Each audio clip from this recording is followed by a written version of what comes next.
Kwingineko ni kwamba uchunguzi uliofanywa na halmashauri ya kudhibiti sekta ya kawi na mafuta EPRA kuhusu moto uliotokea katika bweni la shule ya Hillside Endarasha Academy mnamo mwezi Septemba mwaka 2024 katika kaunti ya Nyeri umegundua kuwa mfumo wa umeme wa shule hiyo ulikuwa na kasoro nyingi. Wakati wa kusikilizwa kwa kesi ya kuchunguza chanzo cha moto huo uliosababisha vifo vya wavulana 21, mhandisi Alan Mogoi kutoka halmashauri hiyo alielezea mahakama kuwa mfumo wa usambazaji wa umeme wa shule hiyo haukudhibiti viwango vinavyotakiwa kwa taasisi za umma. Timothy Kipnusu na taarifa kamili.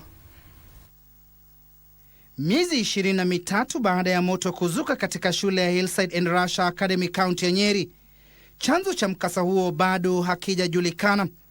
Uchunguzi uliofanywa na halmashauri ya kudhibiti sekta ya kawi na mafuta EPRA umeonyesha kuwa mfumo wa umeme wa shule hiyo ulikuwa na kasoro nyingi. The wires that were supplying these other blocks were 4 square mm. 4 square mm, that is the cross-sectional area, the size of the cables were 4 square mm.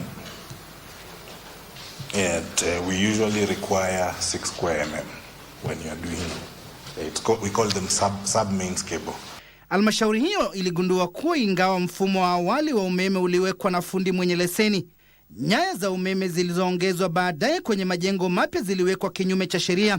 Halmashauri hiyo inapendekeza kuwa mkurugenzi wa shule hiyo David Kinyua achukuliwe hatua kwa mkasa huo kwa sababu hakutumia fundi mwenye leseni kufanya kazi hiyo. We found no evidence of earthing for that 300 watt peak system that was in the dormitory. Now, earthing is very key for safety of the system. Aidha, iligundua kuwa licha ya shule kupanuka kwa kiasi kikubwa katika miaka iliyopita, haikuomba kampuni ya Kenya Power iongeze kiwango cha umeme kinachowasilishwa shuleni humo.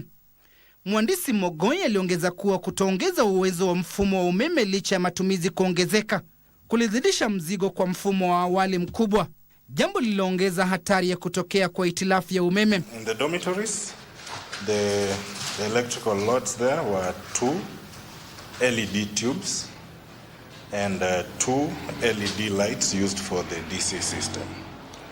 So generally, the design and installation of the power reticulation system for the school did not meet standards set for places of public use.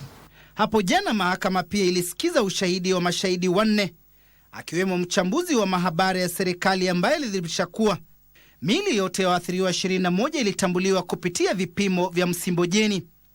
Mahakama pia ilisikiza ushahidi wa Peter Ndumia, mtaalamu mwenye leseni wa mifumo ya umeme wa miale ya jua, aliyepewa kandarasi ya kuweka mfumo wa umeme wa miale ya jua shuleni humo mwaka 2022. Ndumia alieleza mahakama kuwa mfumo huo ambao huwashwa kwa mkono ulikuwa umezimwa moto huo ulipozuka wakati wa mkasa huo. Hii leo walimu wawili pia walitoa ushahidi kuhusu mkasa huo. Mahakama inaendelea kuunganisha matukio yaliyojiri katika shule hiyo usiku wa Alhamisi tarehe 5 mwezi Septemba mwaka 2024, siku 2 tu baada ya wanafunzi kurejea shuleni kwa muhula wa 3. Timothy Kipnusu, Darubini.